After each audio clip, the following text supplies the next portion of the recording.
just seemed impossible at one time. So how did you do it? You started with a concrete vision of what you wanted, and you focused on it continuously, didn't you? Wherever focus goes, energy flows. You envisioned something, you got clear about it, and then you started thinking about all the reasons why you wanted it. You got excited about it. Said, this is what's next for me now. I want this. You may have dreamed about it, thought about it, talked about it. But when you focus on something continuously, something magical happens. You get insights, don't you? You overhear a conversation and you hear something you wouldn't have heard if you didn't have that outcome or goal that you wanted so badly.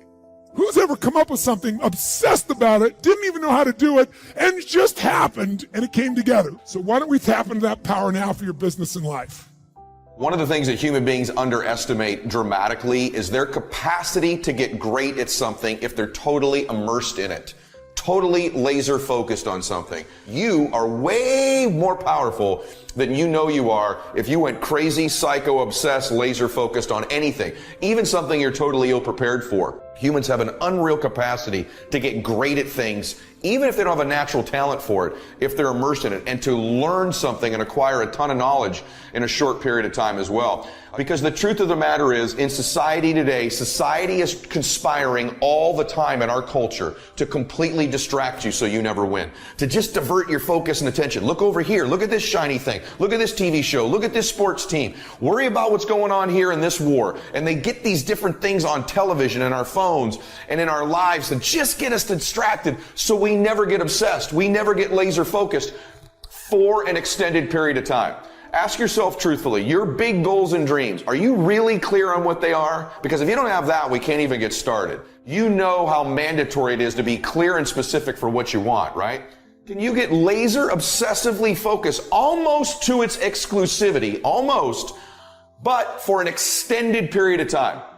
Can you honestly say you've done that for an extended period? I'm talking about a year, 2 years, 3 years, 4 years, 5 years, even a decade, towards something you want so badly. You want it like oxygen. It's like you want it like you want to eat. You want it like you want to live, right? Well, are you extendedly laser focused on it, or do you get distracted easily?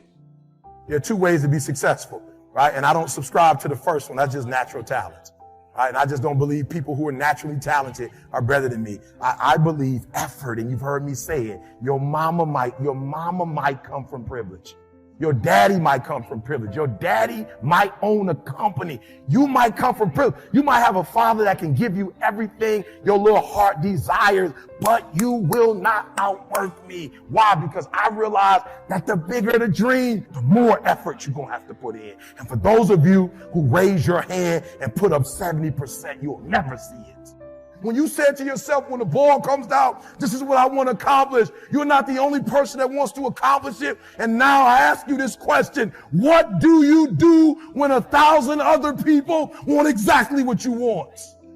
What do you do when you're not the only one that wants to make $1 million in your company? You're not the only one that wants to be the president. You're not the only one that wants to be the CEO. What if you're not the only one that wants what you want? What if there are thousands of other people who want what you want? You have to outwork them. You got to outgrind them. You got to get up earlier. You got to stay up later. You've got to execute, and you've got to go from 70. I think there's a different level for you. I think there's a different level for you to get obsessed, crazy, laser focused. I say all the time, our obsessions become our possessions, but we won't possess them if we're not truly obsessed. I bet there's been a person in your life you've been obsessed with. How many times a day did they distract you from what you were doing with just the thought of them? In other words, this is what I want you to understand. When you're laser obsessed focused, your obsession distracts you from what you're currently doing, not the other way around. You're not really obsessed with it if you're easily distracted from it. This is so important. You right now can test whether it's your obsession with whether it distracts you constantly. The first thing you think of when you wake up, last thing before you go to bed. When you have a big laugh, it comes up. When you cry, it comes up. When you're watching TV, it comes up. When you're doing your regular job, but it's your side hustle, it comes up. You can't stop thinking about it. It distracts you from the rest of your life. That's what an obsession does. When it's not really your obsession, the rest of your life distracts you from it. And so the it in your life is so important. But there's all these things that distract us today. I'm going to give you a recommendation. Turn your damn TV off. Turn the radio off most of the time. Turn your phone off a lot too. So here's the deal. The TV's competing constantly to distract you with stuff that really doesn't matter. And I'm not saying, by the way, don't be informed, don't know what's going on in the world, because that makes you more interesting, right? You should know what's going on in the world. Don't be so obsessed with them. Be obsessed with your own reality TV program called Your Own Life. I don't need you to get so consumed with the money. I don't need you to get so consumed with college. I don't need you to get so consumed with the stuff. Listen to me. This is how you do it first. Over 6-7 years ago, with no money, no human resources, no building, no funding, no support. The first thing we did was we dreamed. We wrote the dream down. We slept the dream. We ate the dream. We rehearsed the dream. We looked at the dream. We talked about the dream. We slept with the dream. We woke up to the dream. We wore the dream. And now, boom. It's our reality. And for some of you, you stop dreaming. You dream for a week and you stop because things around you don't look good. You dream for a month, and when you get hit in the mouth, you quit and you give up. You dream for a while, and when people tell you crazy, and when people tell you stupid, and when people tell you can never get done, you stop dreaming and you go back to knowledge. And I dare you to use your imagination. I dare you when you're broke to use your imagination. I dare you when you're rich to use your imagination. I dare you under every single circumstance. Keep dreaming. Keep looking at your dream. Keep focusing on your dream. Keep going after the dream, because that's where true success is. I started going to work earlier. I started being the last one to leave there. I started working harder than anybody else. The other guys could not. Why would you work so hard, Les? I said, I'm not working for them. I have been cheating, Bert, I thought. I've been cheating myself and my family. Wherever you are, whatever you're doing, do it with everything that you have. Develop the habit of giving more than what you're paid for. Develop the habit of setting standards that others will be measured by. Someone said, do not go where the path may lead, but go where there's no path and leave a trail. Before April 1954, the common belief, the universal belief, because it had been tried again and again and again and people had failed, the belief was that man was not physically capable of breaking the 4-minute barrier, that he could not run a mile in less than 4 minutes. That was the belief on the planet. It had never been done. But here's what happened, ladies and gentlemen. Roger Bannister came along, and he broke the 4-minute barrier. Now here's what's significant about that. Since that time, up to this day, over 20,000 people have done it, including high school kids. 20,000 people. What changed? Here's what happened when they got on the track. They knew it had been done. And because they knew it had been done, there was a new belief about this barrier, about this goal that was unreachable. And those 20,000 people got in the race believing, knowing in their heart that someone had done it, that it's possible that they could do it. And I'm saying that if you know anybody that had some goal, some dream, something they wanted to do, and they did it, then I'm saying that you know in your heart that if someone has done it, then you can do it. It's possible. And that if someone can make their dream become a reality, that it's possible that you can make your dream become reality. And so as you begin to look at where you want to go, beginning to embrace that, it's possible. I'm blessed and highly favored. I've got a lot going for me. I got some good stuff in me. And it's possible that I can bring my greatness out here in the universe. That I can do what I want to do. It's possible I can write my own book. I can have my own business. I can take the trip and travel around the world. It's possible. I can bounce back from adversity and reinvent my life. It's possible. Regardless of where I am, that things can get better for me. It's possible. I'm thinking about two men right here in Chicago who are fairly successful, similar background, educated. They worked for a corporation for many years, and they were among many people that were laid off. Two guys who were very good friends.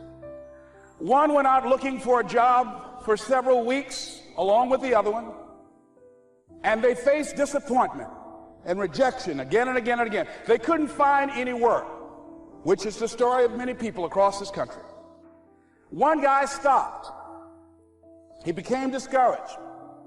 He stopped going. He stayed home looking at television, became very argumentative and toxic with his wife, drinking beer, getting on the phone, talking to his other negative, unemployed friend, and he just gave up. The other guy kept looking for a job everywhere he could go. Every time he could get an opportunity, kept asking people, networking, checking the newspapers every day, kept going everywhere he could, trying to find a job. You have too much education, you're overqualified, you won't be here long enough. He kept going, he kept going. He went to a place and said, look here, I tell you what, if you can't hire me, and I know you can use my talents, abilities, and skills, I don't want to sit home and do nothing. Just let me do some volunteer work. You don't have to give me anything, all right? I just want to work. I want to be busy. Guy said, okay, it's on you now, but don't expect me to give you anything. It's okay. This guy came in and worked. He was the first one there. The last one to leave was the best employee there. About 4 weeks later, one of the top managers quit. They were looking for a replacement. Guess who they selected? This other guy. This guy who was volunteering his time. He got the job. What was the difference between the two men? Eyesight and mindsight. Eyesight is judging on what you see, judging according to appearances. But mindsight is how you interpret what you see. One guy said, it's not possible, it's over, I'm finished. I can't do it. I can't make it. He surrendered. I've faced rejection again and again. I'm not going anymore. There are no jobs out there. But this other guy, he felt that in spite of the no's and rejections, in spite of how bad the economy is, in spite of what the newspapers are saying, that it's possible that somebody somewhere will give me a job. He just kept going, thinking it was possible. And guess what, ladies and gentlemen? That's what we have to do with our dreams. Because things happen to you in life that you can never, ever anticipate. And many times when those things happen, you want to give up. I remember when I was in broadcasting, when I was a disc jockey, I became very controversial, not only in being a disc jockey, but I felt that radio was something that you not only entertain people with, but you also empower them, you educate them. And I got fired. I didn't just leave, they fired me. They took my microphone. I thought that was who I was. No, ladies and gentlemen, it wasn't. I had to do something else. And I didn't know what else I could do. See, here's what I'm looking at. What are the uses for your life right now that you haven't even reached for yet? See, I believe that when you don't have enough encouragement to act on your dreams or ideas, or you're not enlightened enough, that life will act on you. Some decisions are major decisions. And also there are a lot of small decisions that we don't make, that they tax our minds, they drain our energy, they create a lot of anxiety and nervousness and mental torment because we don't take care of it. We decide not to decide, which is a decision. Deciding to decide, to act.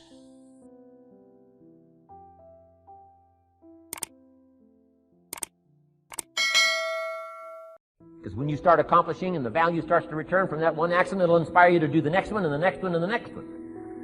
You start walking around the block, it'll inspire you to get an apple. Get an apple, it'll inspire you to get a book. Get a book, it'll inspire you to get a journal.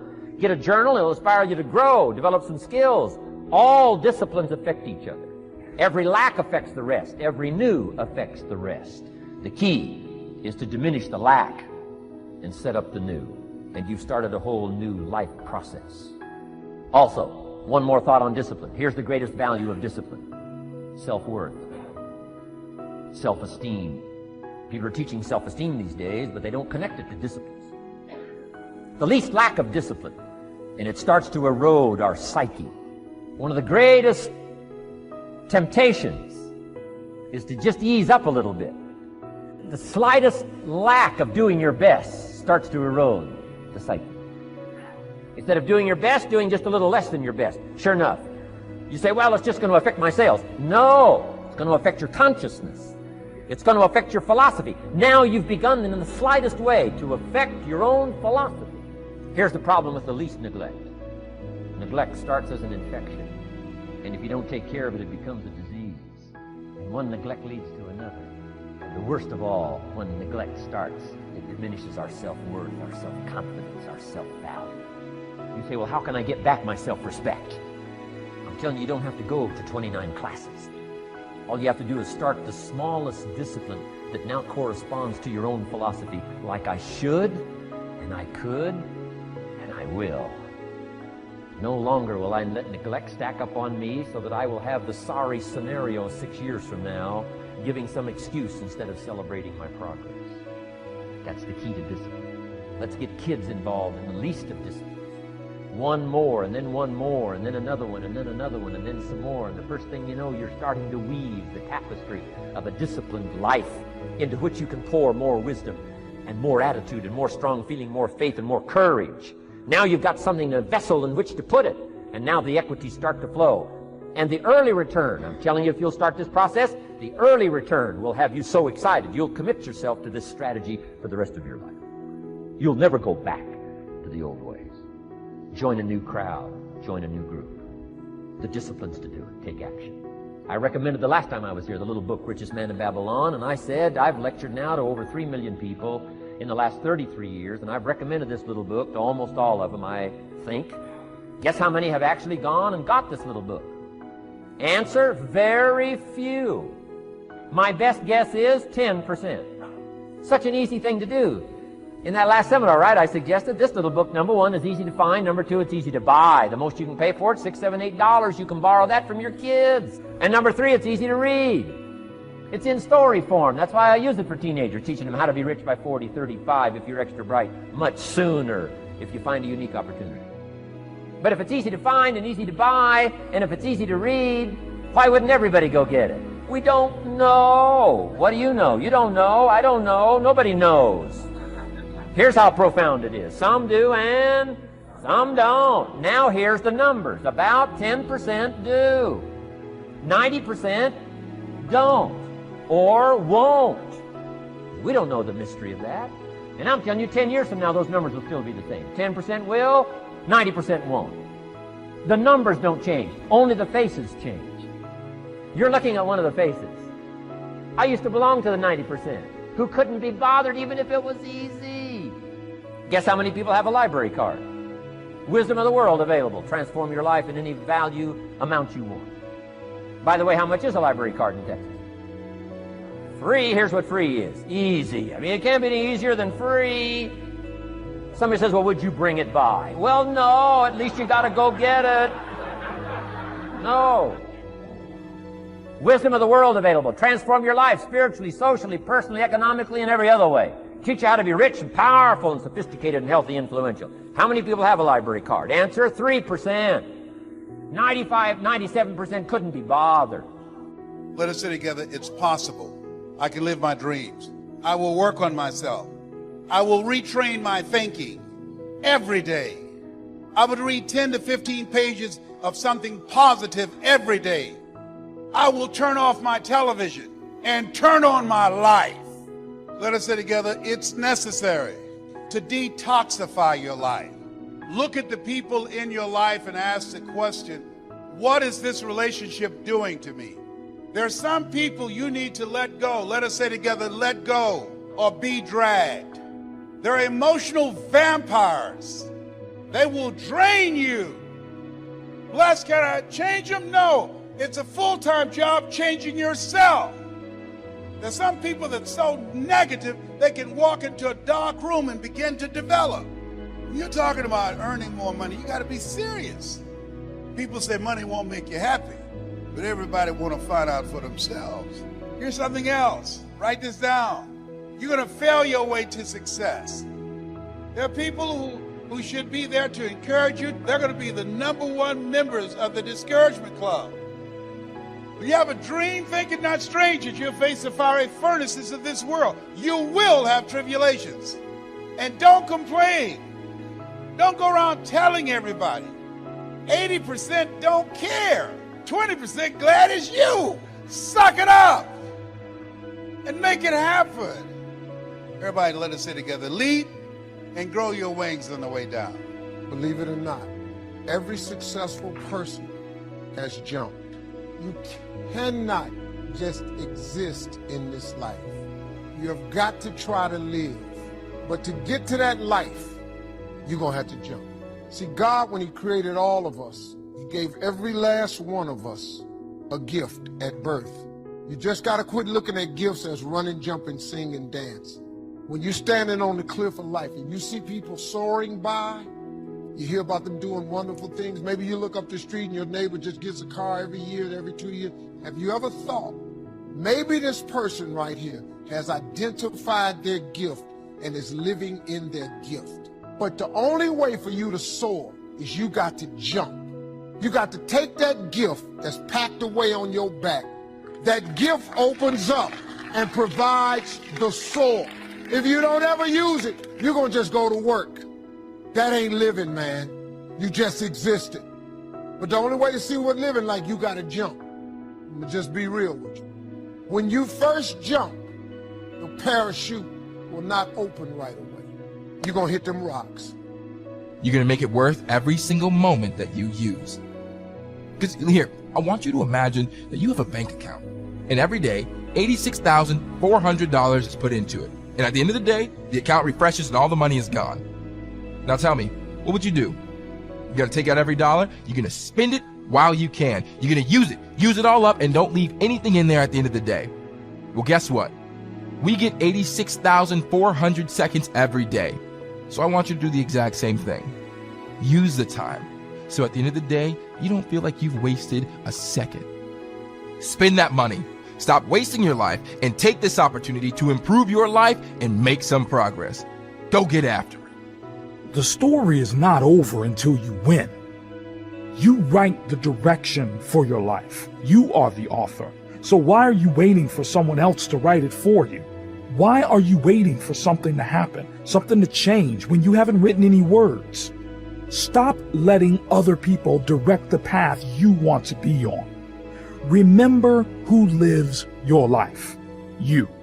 You and only you. So make the decisions that define your life, the decisions that make you successful. The story is never over until you decide to put down the pen. You can win. You are winning. This power has no value.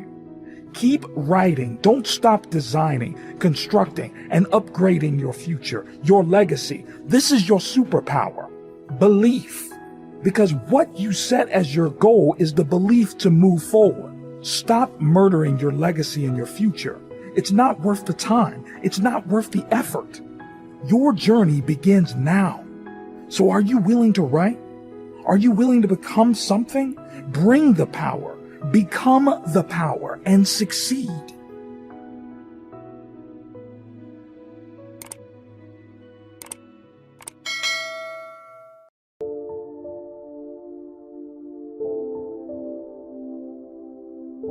I did a seminar one weekend up at the ranch, up at Clear Lake. Got a lodge up there. Nice setting, high valley, high serenity ranch. For the weekend, Friday evening, Saturday, Sunday. People drove in from around California. I got there late Friday afternoon. Everybody had pretty well already gotten there. I couldn't believe the parking lot. Continentals and Eldorados, Mercedes, Cadillac, unbelievable. Ferrari, one Rolls Royce, unbelievable. I walked in, good-looking crowd about like this, sitting there ready for the weekend seminar. My opening remarks were, ladies and gentlemen, I think the rest of the world would find it strange that we have all come here this weekend to try to figure out how to do better. I think the rest of the world would say, I don't understand.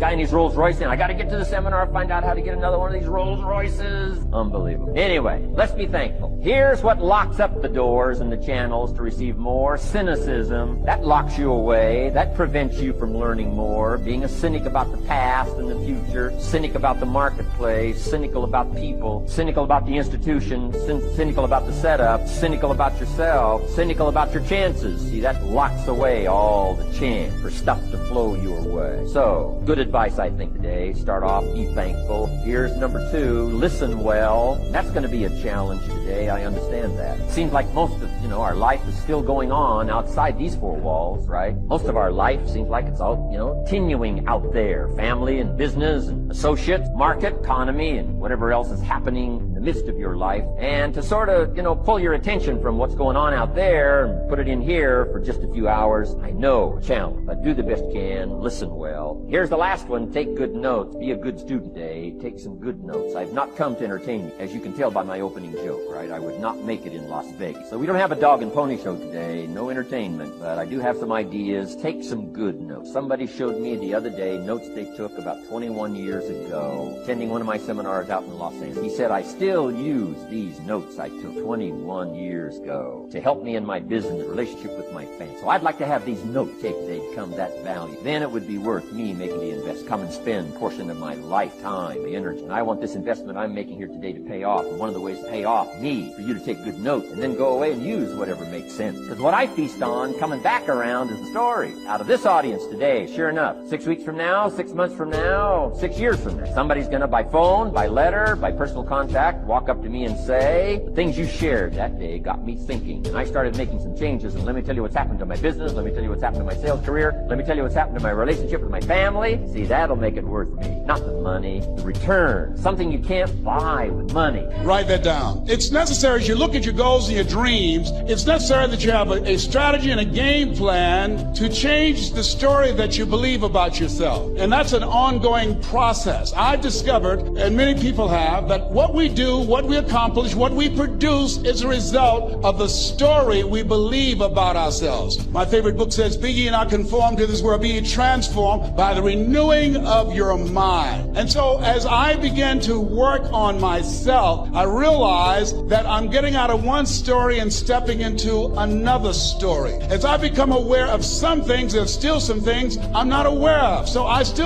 still growing, I'm still developing. I'm like the lady who said, Lord, I ain't what I want to be, ain't what I'm going to be, but thank God I sure ain't what I was. But I realized that you have to work on yourself on a regular basis, and write this down, for mental mindset. For mental mindset and stamina. Because things are going to happen to you. I believe that the reason that most people go to their graves with their talents and abilities and skills in them is because of the fact, number one, many are like me. They didn't know that they didn't know and thought they knew. I thought I knew myself, and I really didn't know myself as well as I thought. I've discovered that sometimes people can take you to a place within yourself that you can't go by yourself. The other reason is I was afraid. I never worked for a major corporation. I wanted to speak for corporations. I was afraid I would be exposed because I don't have a college education. I felt inferior because of the fact that I don't have a college education.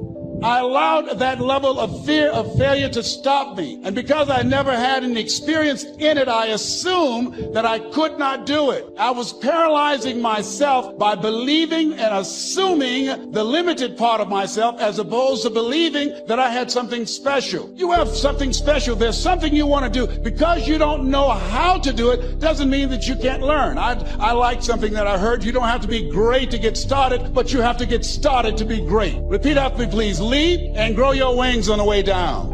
What did I become? What changed with me where things changed? I want you to write this down. I read a book called Selling the Dream by a guy named Guy Kawasaki about that same time. Guy Kawasaki was the guy that sort of marketed Macintosh for Apple. Steve Wozniak's become a pretty good buddy of mine because I had him come speak to my coaching group. So I'm very, very familiar with what made Apple work. Only the greatest company in the history of mankind, right? Or most influential anyway. I'm very familiar with what made that company work. And what made it work is they had unbelievable technical people, but they had a dude that led that company who was a crazy man, like I'm a crazy man, named Steve Jobs. And Steve Jobs didn't have a high IQ. He wasn't an overly technical human being. He was an intense, psycho, crazy, and here's what he was great at doing. He was a great storyteller. If you're going to lead your company, if you're going to take it to the next level, you and your team had best be getting better at telling stories that move people. You're too much about the facts. You're too much about your script. You're too much about your presentation. You might even be too much about running numbers. You got to be able to tell a story that grips people emotionally, that shifts them, to create a movement. Are you with me on that? Say yes. You're like, what's that got to do with roofing and all this other stuff? It has everything to do with it. Everything to do with it is a story you tell and how you frame things that gets me to not only participate but close now and refer you to people. So you think, well, that doesn't matter, we're doing well. You can always do better at this. Write this down. The greatest leaders are evangelical about their cause. They are cause-oriented leaders. They find a way to take an average, ordinary product and somehow build a movement and a cause around it by becoming evangelical about their cause. Evangelical about the money your people might be able to make, or evangelical about the difference you and your company make for family. To the extent you get good at becoming an evangelical leader is the extent that you'll be successful. I'll submit this to you because it's mainly men in here. To the extent that you'll be a great father, great leader of your home and your family, is to the extent that you can become evangelical about the cause and the mission your family's on. I'm constantly telling my children, we're going to do something awesome. Our family's special. Since my son was a little boy, every night he go to bed, you're a leader, you're a gladiator, you're the greatest of all time, Max. We're going to do something great as a family. I tell my daughter that all the time, right? Why? No one told me that crap when I was growing up. I had an alcoholic dad. No one told me. I just hope he came home and didn't get mad. So are you evangelical about your life, about your cause, when people get around you? Maybe you're not loud. I'm not. Just so you know, when I walk off this stage, I'm the most introverted person in this room. Ask anybody who knows me. If I'm at a party, I don't talk. I'm quiet. If we were at the mall, brother, and we went to high school together, and I saw you, I'd love to connect, but I'm so quiet and introverted, I'd duck into a store to hide so we don't have to connect. But I had to learn to be a storyteller. I had to learn to transfer energy, to express myself. And I'm not capable of talking about crap I don't believe. I wasn't raised that way. But if you get me believing it, you get me talking about my faith, my family, any New England sports team, and my companies, I will move you. I will move you emotionally because I'm an evangelist about my cause. So what do those leaders have in common? If we go back and look at there, what does Steve Jobs, Oprah Winfrey, my dumbass, Elon Musk, I use Rachel Hollis, and sweet Kris Jenner, who's my neighbor, what do we all have in common? How about this group? Andy Frisella. I purposely put him next to Mother Teresa because I think that's hilarious, right? If you know Andy, he's my business partner in one of my companies. Mark Zuckerberg, and this ain't a political statement. I don't like anything Facebook does. I just have it there for that reason. MLK, who's my hero. Dwayne Johnson, not real happy with him lately either.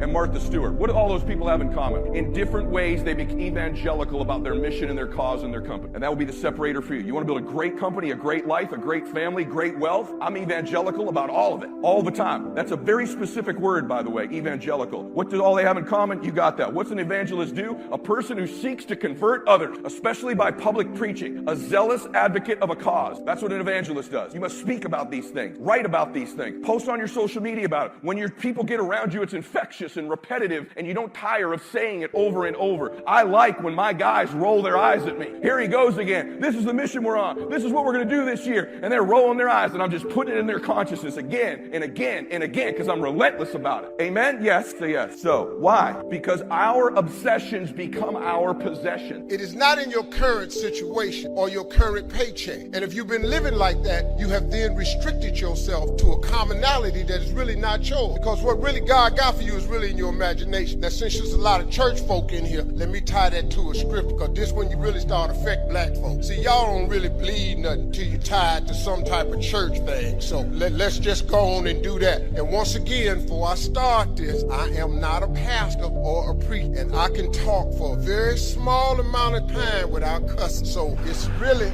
I know about the time limit. I'm going to try to end my speech before I hit that point because I want to stay dignified. This is about men of Omega, so I'm going to stay dignified. There is a script that Albert Einstein took. It's like book C, top-selling motivation ever. Book C, everything comes from Bible. You don't need magic, powerhouses, how to roll it, when it's, so I read them all. All of that information is in Proverbs, all of it. But let me give you this script. You've all heard, right? Faith is substance things hoped for and the evidence of things not seen.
I need a raise. I deserve a raise, but I have to admit I'm afraid to ask for one, not only because of what the boss might say, but because of what the people in the office will say too.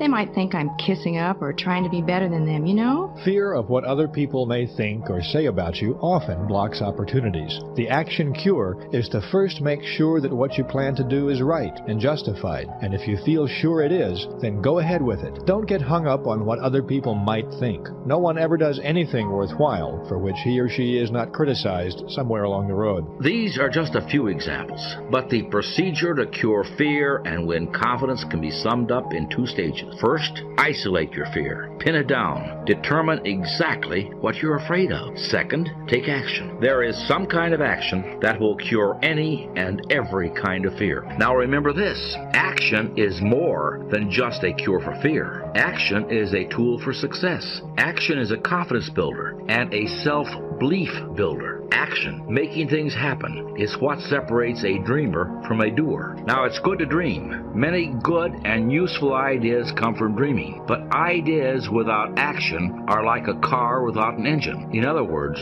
they're useless. Our minds generate lots of ideas every day, ideas about different things.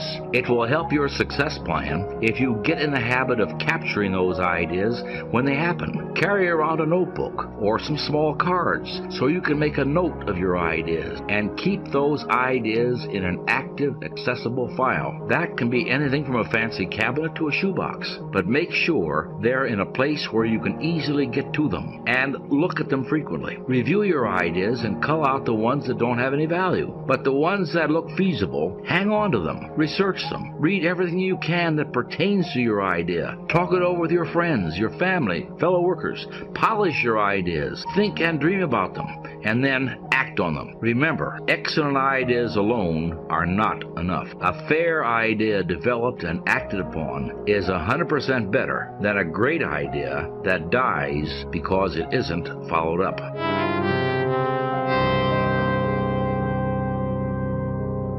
Remember the first experiment in your people laboratory? We suggested that you pick 2 successful people and 2 unsuccessful people and see how the attributes that David Schwartz describes fit those individuals. Well, think about that experiment again and see how this model applies. People tend to fall into 2 general categories. Successful people are active. They take action, get things done, follow through on ideas and plans. Unsuccessful people tend to be more passive. They are don'ters. They postpone doing things until they can prove to themselves that they shouldn't do them or can't do them anyway. For purposes of this example, we'll call the active person Mr. A and the passive person Mr. P. Now let's examine some typical Mr. A and Mr. P behaviors. In countless ways, large and small, the differences between Mr. A and Mr. P show through.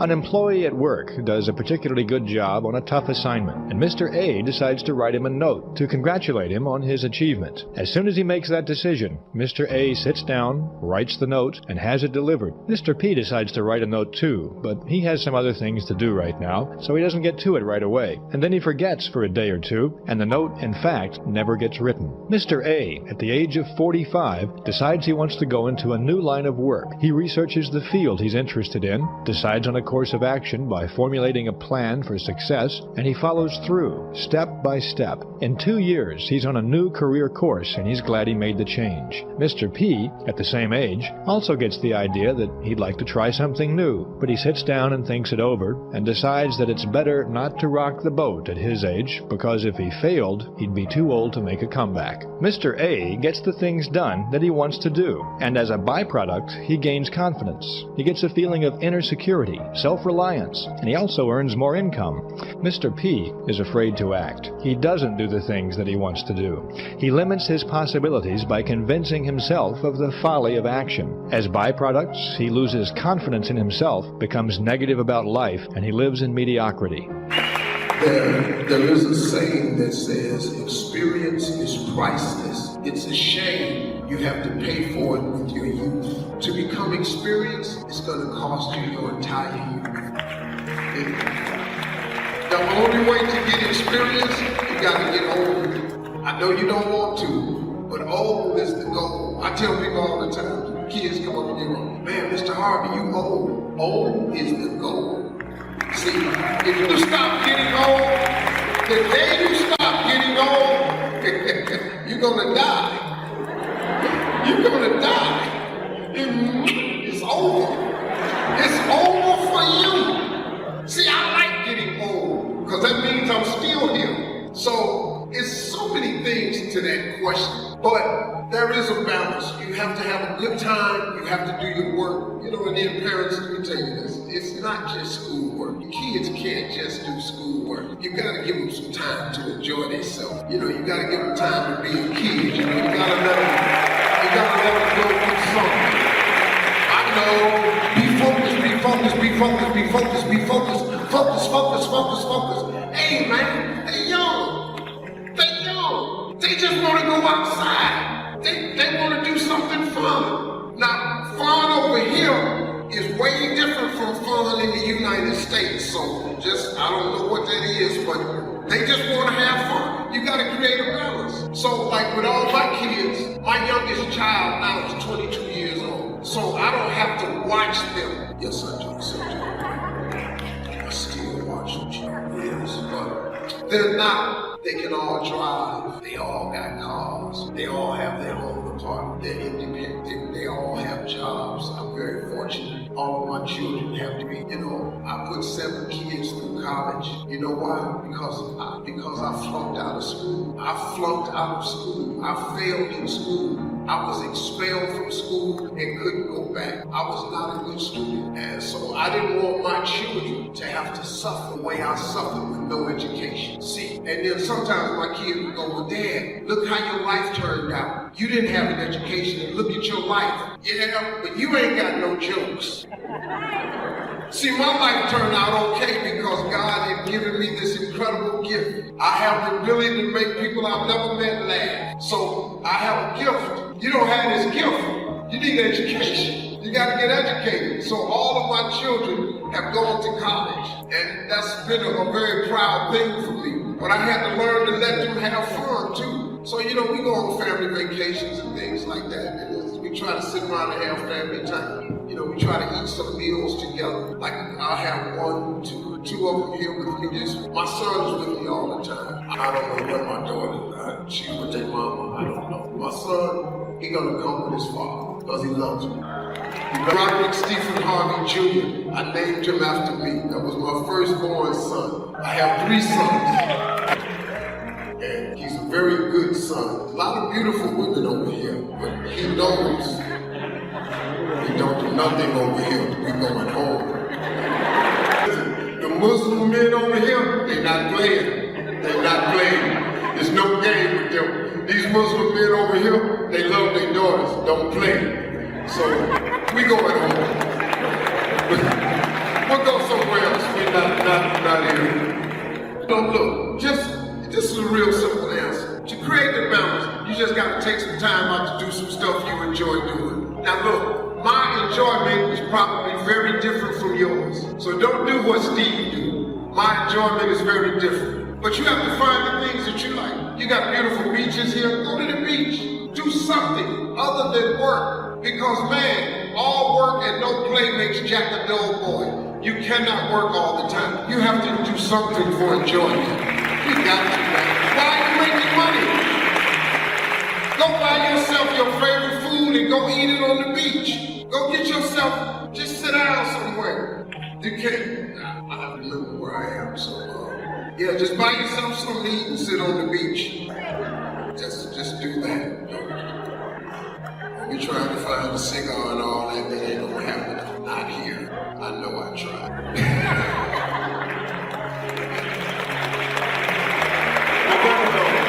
But you know, that's another thing, you know, because I'm a cigar guy. And when I come here, that's not the case. But I'm fine. So I learned how to deal with it. We have laws. We have to be respectful of people's culture and country, so it's fine.